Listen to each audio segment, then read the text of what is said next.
तो ध्यान की ताकत, जब 100 लोग एक साथ साधना करते हैं तो उत्पन्न लहरें 5 किलोमीटर तक फैलती है। ध्यान से सुनना जरा, मस्त है। जब 100 लोग एक साथ साधना करते हैं तो उत्पन्न लहरें 5 किलोमीटर तक फैलती है और नकारात्मकता नष्ट कर सकारात्मकता का निर्माण करती है। आइंस्टाइन ने वैज्ञानिक दृष्टिकोण से कहा था कि एक अणु के विघटन से लाखों अणु का विघटन होता है। इसी को हम अणु विस्फोट कहते हैं। यही सूत्र हमारे ऋषि मुनियों ने हमें हजारों साल पहले दिया था। आज पृथ्वी पर केवल 4% लोग ही ध्यान करते हैं, लेकिन बचे 96% लोग इसका पॉजिटिव इफेक्ट प्राप्त करते हैं। राइट? अगर पृथ्वी पर 10% लोग ध्यान करने लगे तो पृथ्वी पर विद्यमान लगभग सभी समस्याओं को नष्ट करने की ताकत ध्यान में है। तो ये पूरी सृष्टि परिवर्तन, बापूजी यही तो बोले कि पूरा मल्टीवर्स का परिवर्तन 108 बीज रूप आत्मा, अगर ओरिजिनल बीज रूप आत्मा मिल जाए और करे तो पूरा मल्टीवर्स भी बदल सकता है। तो इस तरीके से ये बात बिल्कुल सच है।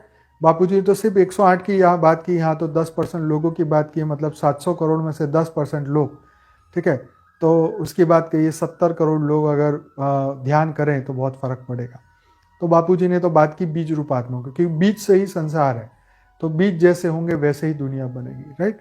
तो बहुत अच्छी बातें यहाँ पे हम कर रहे हैं, साथ के साथ जोड़ रहे हैं इसके साथ। अब उदाहरण के लिए हम एक बात करें कि महर्षि महेश योगी, जिसको आप जानते हैं, तो महर्षि महेश योगी ने सन 1993 में वैज्ञानिकों के साथ मिलके यह सिद्ध किया था। क्या सिद्ध किया था? हुआ यूं कि उन्होंने वॉशिंगटन डीसी में 4000 अध्यापकों को बुलाकर एक साथ ध्यान मतलब मेडिटेशन करने को कहा और चमत्कारिक परिणाम हुआ कि उस शहर में जो क्राइम रेट है वो 50% तक कम हो गया। राइट? तो वैज्ञानिकों को कारण समझ नहीं आया और उन्होंने इसे महर्षि इफेक्ट नाम दे दिया। तो यह ध्यान की ताकत है। तो ऑब्वियसली 50% क्राइम रेट कम होना है तो ये तो बहुत गजब की बात है। राइट? पर ये उस 1993 की बात है। तो महर्षि योगी ने भी देवताओं को जगाने की बात की थी, अगर आपको याद हो। Yes, doctor Mahesh Yogi. तो